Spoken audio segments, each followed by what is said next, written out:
Allison, and I am here with Crystal and Melissa. We are so excited. We are falling for autumn today. It's our last day of falling for autumn, and we are making this fun acorn pillow. Is that not to die for? So cute. You know what I love about these pillows, and I'm seeing a lot of them around in home decor, is that you have the little square or round or oblong or pillows that you're putting, you know, just as a little accent pillow. But this is so cute. Okay, I'm going to show you guys how to do this. So you're going to start out with just cutting a whole bunch of 3-inch squares. Okay. And you can use any fall fabrics that you have, any fall colors. Well, if you don't want a fall acorn, I guess you could use anything you wanted. Pinks, purples, whatever, right? Right. Okay, I'm going to show you the pattern really quick. So here we laid them out in a full rectangle. Okay. You can do it that way, or you can do it laying them out in just a very simple 3x4. Okay. 3 across, 4 down. You're going to just sew them all together. Okay. So all of those together, and then I just quilted it really simple, going across little cross hatches. Okay. So after you get those, So you can you do just 3 put it of these. on a little piece of binding, Yeah. and you just On ran your it through your batting right here. batting. Yes. Sorry, batting, yeah. A thin binding. batting works best. Thin. Because you don't want to try turning this right side out with a lot of stuffed, you know, batting in there. You're already going to stuff it. So just to quilt it, you're going to just do a really simple quilt pattern. Okay, so then what I'm going to have you do, let's see, whoever wants to do this, you're going to trace this. Melissa, you want to do this? Oh, sure. I'm going to have you just trace that template. The important thing is you want to center your template in the center here. So I've just folded it in half and then put it all the way up to the top. That way all of them will match up. Otherwise your seams, when you sew them together, are not going to match up even. And then after you get that traced, you're just going to cut it out. And you can use a rotary cutter to cut these out. No way. Or scissors. Okay, scissors, Yeah. because that rotary cutter, you know, if there's not a ruler for me to really? put that against, I'm with it you. goes haywire. It's not Oh, working. funny. All So now right. you're just going to take your template off, and you're going to take your piece of felt, which you've already cut 3 of those out, and you're going to place it right across the top, right sides together. Felt doesn't really have a right or wrong side, I don't think. My favorite. And then you're just going to use a 1/4-inch seam, and you're going to sew right across the top of that. We're sewing on the Altair 2 today, and one of the nice things about the Altair 2 is that if you choose your quilting option, the Q option, it automatically reduces your stitch length to 2 Right. when you're doing it. Also, you can use the edge of that presser foot as a perfect 1/4-inch seam. So, and then it has the guide beam I like on there. that. Perfect. Okay, so then you're just going to take, yep, that was a perfect 1/4-inch. So then we've already put 2 of them together. Okay. Okay. And I already started our running stitch. You would wait and do that after they're all together.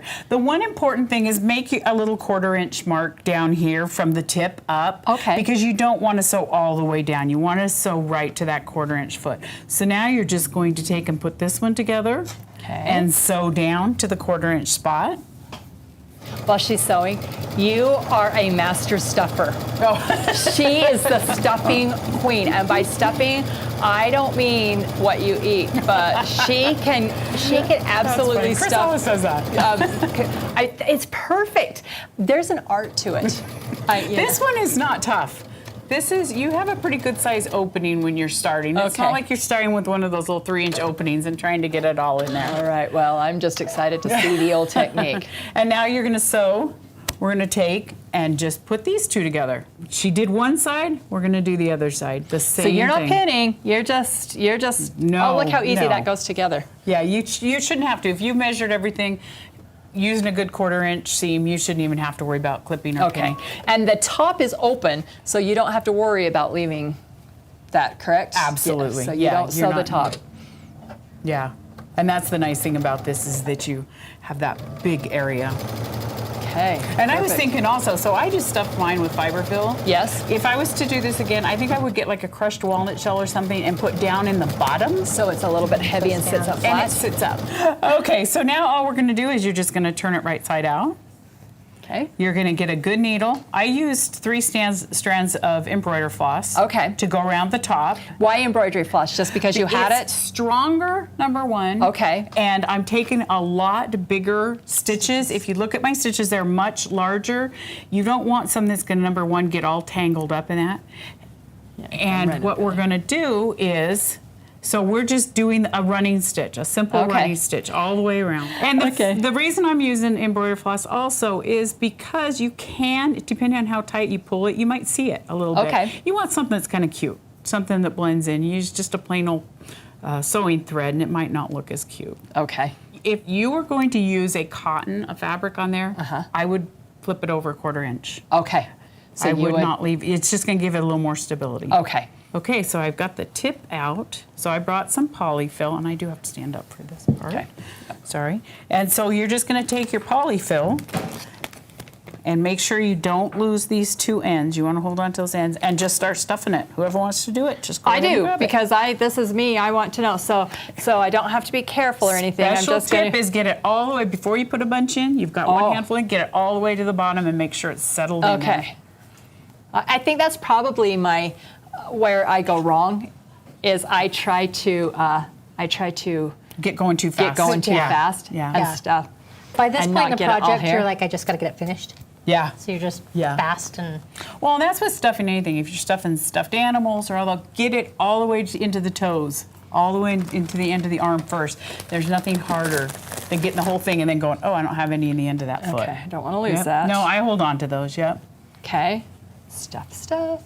And these are something, stuff them as much as you want or as little as you want. Well, I like the idea better of the walnut overstuffed. shells in the bottom. Yeah. You what's that? I like the idea of the walnut shells. Yeah, I think something heavier in the bottom would just work out. There you go. And so then. See, now this is what always happens, Crystal. I've got a wonky not a wonky walnut, a wonky acorn, because I'm not patient in my stuffing. So I'm going to show you what you're going to do. Okay. You've got your stuffing in here. Now you're just going to kind of roll it. Oh, what? Yep, you're just going to roll it around a little bit until you get the shape you want. That distributes your stuffing inside. So it looks wonky to begin with. I don't care if you're doing the stuffed beach ball, whatever you're doing. Move it I around. thought she was going to say, I don't care if you're a stuffed beach ball. Okay, so then what you're going to do is after you do that, then you just pull your strings. Pull them tight, and it just pulls the top right closed like this. Okay. And you have perfect. Then you just tie it off. Okay, perfect. I leave a little bit of an opening right there in that. And I just took some leather stuffed in there. You could take branches, wood branches, anything. More felt. Really corks, anything. Anything. And then also, you cut out this fun little leather. Do. And the new ones will be coming with a green leather. With green leather. Yeah. Okay. Yeah, because somebody sold them all. Green oak leaves are just as cute, right? Yes, yeah. absolutely. Or you could use felt. Yep. You could use felt for that leaf also. Oh, it's such a darling project, Thanks. you two. That is so much fun.